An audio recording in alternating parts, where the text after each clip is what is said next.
ఇప్పటికే high court supreme court ఈ phone tapping కేసులో రేవంత్ రెడ్డి నన్ను ఇన్వాల్వ్ చేయాలని ఎన్ని ప్రయత్నాలు చేసినా హైకోర్టు కొట్టేసింది, సుప్రీంకోర్టు కొట్టేసింది. మళ్ళీ కొత్త డ్రామా పెట్టిండు. మాకు తెలుసు కేటీఆర్ను గారిని ఎట్లా ఇబ్బంది పెట్టిండో మాకు తెలుసు, మా నాయకులందరినీ కూడా ఏ రకంగా ఇబ్బంది పెట్టినారో తెలుసు. నన్ను కూడా దాంట్లో భాగంగానే ఇబ్బంది పెడుతున్నావు. మీరు ఎంత ఇబ్బంది పెట్టినా ఉద్యమించిన వాళ్ళం, తెలంగాణ సాధించిన వాళ్ళం.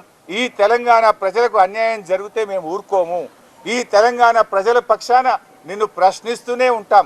తెలంగాణ ప్రజలకు నువ్వు ఇచ్చిన హామీలు అమలయ్యేదాకా నిన్ను ప్రశ్నిస్తూనే ఉంటాం.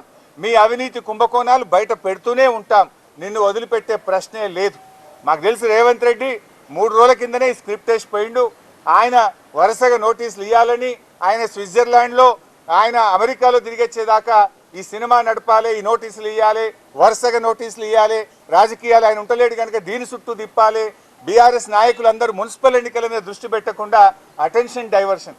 సంగారెడ్డిలో ఒక ఎమ్మెల్యే మొన్ననే చెప్పిండు, మేము ఉమ్మడి మెదక్ జిల్లాలో కష్టపడి పనిచేస్తే ఒక ఆయన చెప్పిండు మొన్ననే, ఇక నేను మళ్ళీ పోటీ చేయా, ఇక నేను మళ్ళీ ఓటు అడగా అని మా దెబ్బ కొడితే మొన్న ఒక నాయకుడు చెప్పిండు. రేపు కూడా నువ్వు ఎన్ని డ్రామాలు చేసినా ఖచ్చితంగా మెజారిటీ మున్సిపాలిటీలు గెలుస్తాం, ప్రజలతో ఉంటాం. ప్రజల చేత నీకు తప్పకుండా ప్రజలే నీకు బుద్ధి చెప్తారు. మేము మాట్లాడుతున్నది నీ అవినీతి మీద బయట పెట్టినాం, దాని మీద సమాధానం చెప్పు. నీ 6 గ్యారెంటీల గురించి అడుగుతున్నాం, దాని మీద సమాధానం చెప్పు.